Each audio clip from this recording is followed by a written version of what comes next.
আজ প্রথমবার ট্রাই করলাম চিকেন কাচ্চি বিরিয়ানি বা দম বিরিয়ানি। এতটাও ভালো হবে ভাবতেই পারিনি, রেস্টুরেন্টের চেয়েও ভালো হয়েছে। আসসালামু আলাইকুম এভরিওয়ান। আজ প্রথম এই রেসিপিটা ট্রাই করেছি, তাও ভালোভাবে ভিডিও ক্লিপ নিতে পারিনি। যেটুকু নিয়েছি সেটুকুই আপনাদের সাথে শেয়ার করলাম। এই তো প্রথমে পেঁয়াজের বেরেস্তা করে নেব। এগুলো ভালোভাবে লাল করে ভেজে নিতে হবে। পেঁয়াজের বেরেস্তা ভালোভাবে ভেজে নেওয়ার পর আমি 20 মিনিট আগে 1 কেজি বাসমতি চাল ভিজিয়ে রেখেছিলাম। সেই চালগুলো ভালোভাবে ধুয়ে নেব।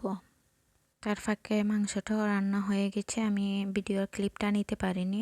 মাংসে আপনারা সব ধরনের মশলা দিয়ে রান্না করে নেবেন এবং বিরিয়ানির মশলাটাও অ্যাড করবেন। আর চাল ভালোভাবে ধুয়ে যতটুকু চাল ততটুকু পরিমাণের পানি দিয়ে দিবেন। আপনি যদি 1 কাপ 2 কাপ 3 কাপ চাল দেন তাহলে 3 কাপ পরিমাণ পানি দিবেন, দিয়ে ভাতের মতো করে রান্না করে নেবেন।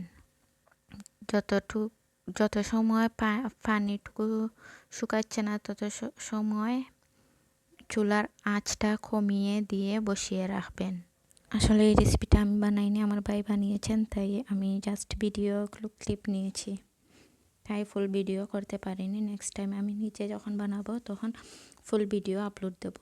আপনারা চাইলে এই ভিডিওর প্রসেসে আপনারা সহজেই বিরিয়ানিটা রান্না করতে পারবেন।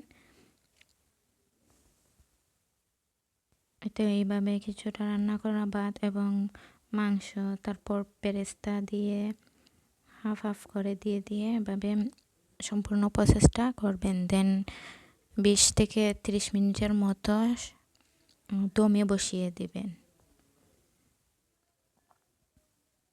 তাহলেই হয়ে যাবে সুস্বাদু একটা দম বিরিয়ানি বা কাচ্চি বিরিয়ানি। একদম ইজি ওয়ে এইটা। ইনশাল্লাহ আমি নেক্সট টাইম ট্রাই করব ফুল প্রসেসে রান্নাটা এবং ফুল প্রসেসিংয়ের ভিডিওটা আপলোড করার।